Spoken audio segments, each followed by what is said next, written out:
Welcome to String and Tins. We are an audio post-production house. We have 5 studios, including our flagship Dolby Atmos studio, where we mix The Little Mermaid.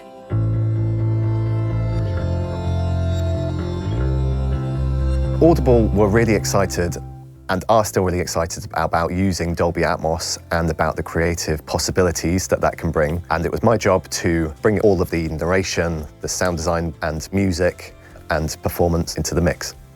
My role as audio producer is a very creative one, particularly with audiobooks. It was very clear from the beginning that it was a very exciting, new, innovative production with Dolby Atmos because there was so much opportunity with these sonic flavors of sound design and music to bring together in a really heightened and immersive mix and create an emotional journey for the listener. So we're always looking for more creative opportunities to explore and experiment with new tools and techniques and technologies. Challenging the convention was something that was really exciting when we were first, brought this production. We talk a lot about story and driving that narrative. The good thing about Dolby Atmos is that you can just focus on the best way to tell that story. You can transport a listener and you can put them at a distance. You can convey that perfectly with Dolby Atmos. It's got the spatial dynamics to bring something really close to you and be quite invasive, or to transport you and be all-encompassing. It's a collaborative piece of work between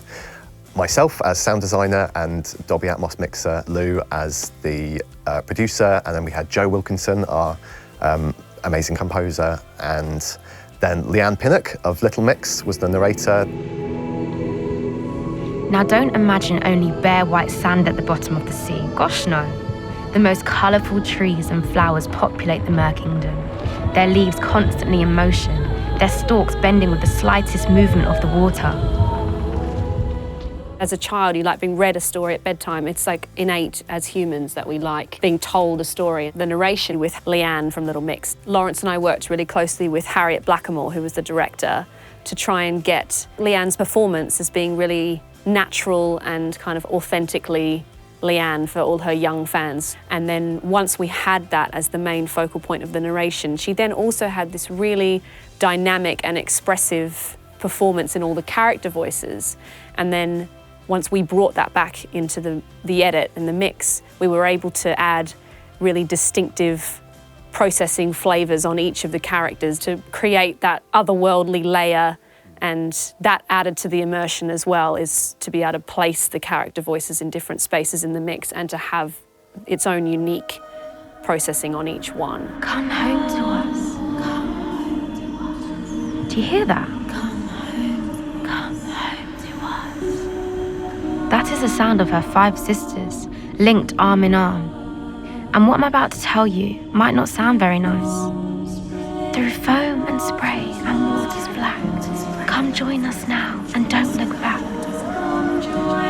They are calling to sailors to join them in the ocean, to fall from their ships, like cargo, like treasure. The moments that I was excited when I saw the script were when you're underwater, so you can establish 3D world, there's fish, and creating underwater creatures was really exciting for me.